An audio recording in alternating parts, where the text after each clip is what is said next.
L'Europe s'apprête à signer l'arrêt de mort de l'Amazonie, et presque personne n'en parle. Cet accord s'appelle UE-Mercosur.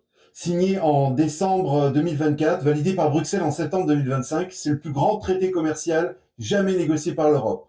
780 millions de personnes, 88 milliards d'euros d'échanges par an. Le deal est simple, l'Europe vend des voitures, le Mercosur nous envoie du bœuf. Mais derrière ce partenariat, c'est une catastrophe écologique qui se prépare. L'accord prévoit 99 000 tonnes de bœuf supplémentaires importées chaque année. Pour produire cette viande, la déforestation va exploser. Entre plus 5 et plus 25% par an pendant au moins 6 ans. Ça représente entre 620 000 et 1,35 million d'hectares de forêt détruits en 5 ans. Pour une seule raison, produire plus de viande pour l'Europe.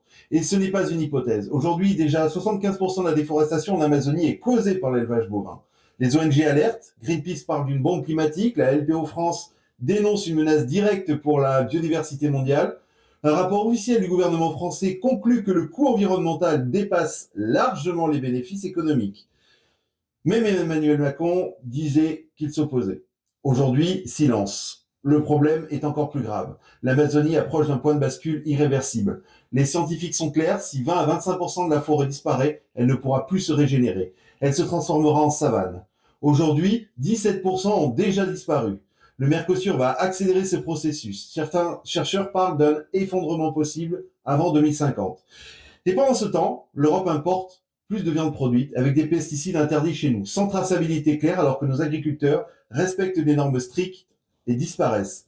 Alors où en est-on? L'accord a été signé, la Commission européenne a dit oui, le vote des États membres est en cours, le Parlement européen doit encore se prononcer. La France s'oppose officiellement, l'Italie vient elle aussi de dire non, mais pour l'instant, cela ne suffit pas à bloquer l'accord. La COP30 de Belém en Amazonie vient de s'achever, et malgré les discours sur le climat, cet accord avance toujours. Pourtant, on peut encore l'arrêter. Il suffit que 4 pays représentant 35% de la population européenne votent non.